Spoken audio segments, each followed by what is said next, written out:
첫 번째 브리핑입니다. 국민의힘 당대표 후보들이 2일 당 선거관리위원회가 주최한 비전 발표회를 위해 한자리에 모였다.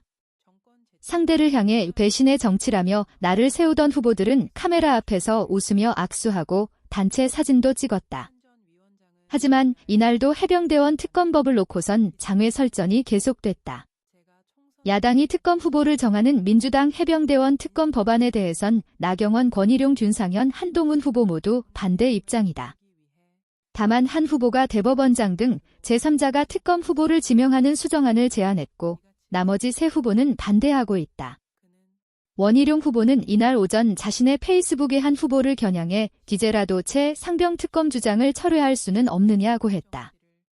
원 후보는 비전 발표회 직후 기자들과 만나 대통령이 수사 후 특검을 이미 밝혔는데 한 후보가 당내 논의 없이 특검법을 던져 자중질환이 됐다며 민주당이 대통령을 끌어내리기 위해 정략적으로 특검을 내세우는 걸 국민들도 아는데 여론이라는 이유로 당대표가 되겠다는 사람이 특검에 앞장서선 안 된다고 했다. 이에 대해 한동훈 후보는 비전 발표회 직후 기자들과 만나 민주당의 무지막지한 특검법을 막기 위해 어떤 대안을 갖고 있는지 외려 묻고 싶다. 그 답을 먼저 해달라고 했다. 한 후보는 해병대원 사망 사건과 관련해 여당이 의혹을 풀 기회를 놓쳤고 독소 조항이 있는 민주당표 특검 강행을 막기 위해서라도 객관적 사실을 규명할 특검이 필요하다는 입장이다. 나경원 후보는 이날 비전 발표를 마친 후 기자들과 당대표가 되면 대한민국을 위해 무엇을 할지 보여줘야 하는데 전당대회가 원희룡, 한동훈 후보 간 지나친 갈등으로 국민 눈살을 찌푸리게 한다며 지금 당장 민생을 위해 무엇을 할지 정책 해법을 제시하는 전당대회를 만들자고 했다. 민주당의 해병대원 특검법 강행에 대해 나 후보는 저지하기 위해 할 수 있는 수단을 다 써야 한다고 생각한다고 했다. 윤상현 후보는 한 후보의 특검 제안에 대해 당과 다른 입장으로 법안을 발의하겠다는 것이라며 한 후보 측이 아직 대안 법안을 올리진 않은 상태인데 그 전에 입장을 철회하라고 했다. 그러면서 원희룡, 한동훈 후보를 겨냥해 이재명 대표와의 싸움에서 진 분이나 총선에 책임이 있는 분 모두에게 자숙과 성찰의 시간인 것이 맞는다고 했다. 전당대회가 과열 양상으로 치닫자 서병수 선거관리위원장은 선거 후에는 당을 함께 이끌어 나갈 기둥이자 동지들인 만큼 진실된 비전으로 국민과 당원들의 선택을 받을 수 있도록 후보자들께서 유념해달라고 당부했다. 국민의힘 선관위는 3일 회의를 열고 당대표 후보자 사인 모두에게 경고성 공문을 발송하는 방안을 논의할 계획이다. 두 번째 브리핑입니다.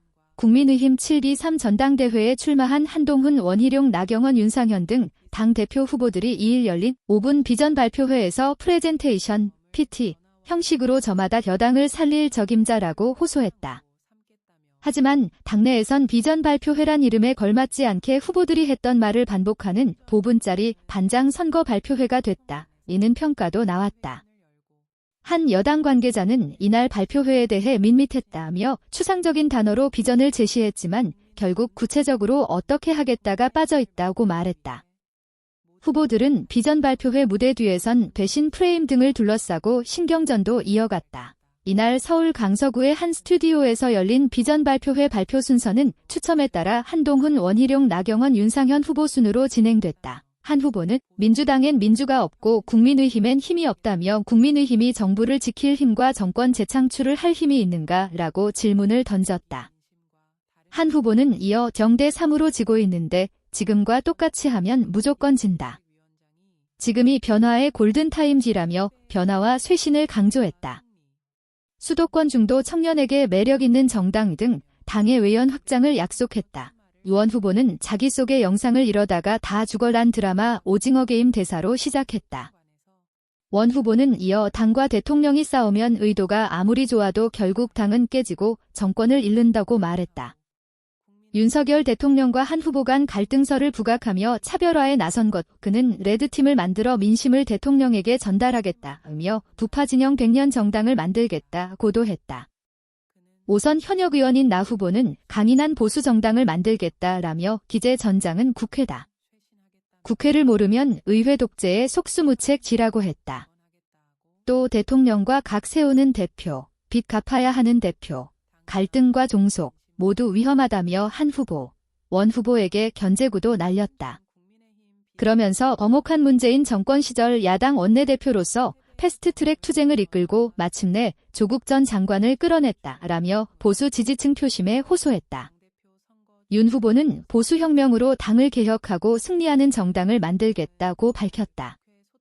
그러면서 당이 처절한 반성 없이 공동묘지의 평화처럼 사실상 죽어있다며 괴멸적 참패와 책임지지 않은 모습, 반성하지 않은 모습에 분노한다고 했다. 지난 총선에서 비대위원장으로 당을 이끈 한 후보를 저격한 것이다. 이날 행사장 안에서 후보들은 서로 웃으며 대화를 나누고 어깨동무를 하기도 하는 등 화기애애한 모습을 보였지만 발표 이후에는 상대를 향한 신경전을 이어갔다. 한 후보는 자신을 향한 배신의 정치 프레임에 대해 네거티브 정치 공세에 대해서는 웬만하면 대응하지 않으려고 한다라고 했다. 이에 원 후보는 대통령과의 소통 부재, 쌓여있는 문제에 대해선 갈등 오해 해소 노력이라도 하고 나와야 하는 거 아닌가라고 직격했다. 두 후보는 제3자가 특별검사를 추천하는 방식의 채 상병 특검법을 두고도 설전을 벌였다. 원 후보는 대표가 되겠다는 사람이 일방적으로 특검법 추진에 앞장서서는 안 된다. 이건 소통 부재, 당 논의의 부재, 경험과 전략의 부재라고 지적했고 한 후보는 다른 의견이 있을 수는 있는데 그런 말씀을 하는 분들은 어떤 대안이 있나라고 맞받았다. 나 후보는 두 후보 간 갈등에 대해 국민 눈살을 찌푸리게 한다며 갈등 전대를 그만두고 미래 비전과 민생을 위하는 모습을 보여야 한다고 했고 윤 후보는 친박근혜 때 정치인들 줄 세워봤는데 의미 없이 허망하더라며 배신. 이런 단어 오르내리는 것이 송구스럽다고 전했다.